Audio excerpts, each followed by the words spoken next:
Bismillahirrahmanirrahim. Assalamualaikum warahmatullahi wabarakatuh. Salam sejahtera kita sekalian. Shalom, Om Swastiastu, Namo Buddhaya, salam kebajikan. Terima kasih kesempatan yang diberikan kepada saya untuk menyampaikan visi dan misi. Kami menempatkan hukum, HAM, perbaikan pelayanan pemerintahan, pemberantasan korupsi, perlindungan terhadap semua kelompok di masyarakat sebagai sesuatu yang sangat penting. Karena itu dalam visi misi kita hal-hal ini ditaruh di paling atas.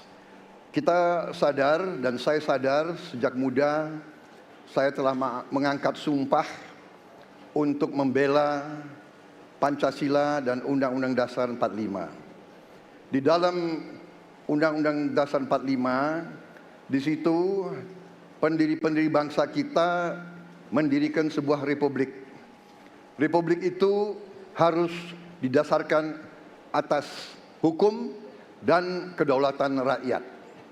Itulah perjuangan saya selama ini. Dan saya pertaruhkan nyawa saya, jiwa saya untuk membela demokrasi, hukum dan HAM.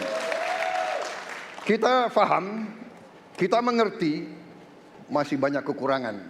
Tetapi kita harus bersyukur di tengah dunia yang penuh tantangan ketidakpastian, di mana terjadi perang di mana-mana, di mana negara-negara begitu banyak yang terjadi perang saudara, kerusuhan, Indonesia masih aman, Indonesia masih damai, Indonesia masih terkendali, harga-harga masih terkendali, ekonomi untuk rakyat kita masih aman.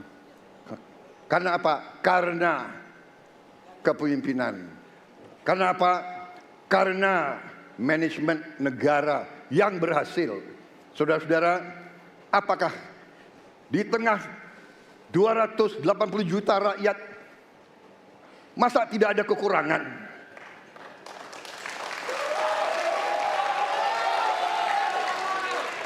Tetapi kita harus arif, kita harus dewasa, dan kita tidak boleh munafik.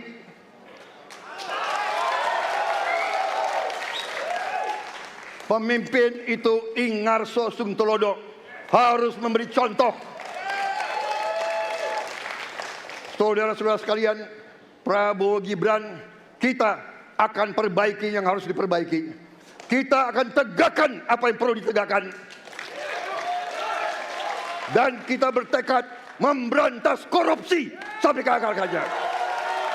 Memberantas korupsi sampai ke akar-akarnya. Saudara-saudara sekalian, saya kira demikian yang ingin saya sampaikan.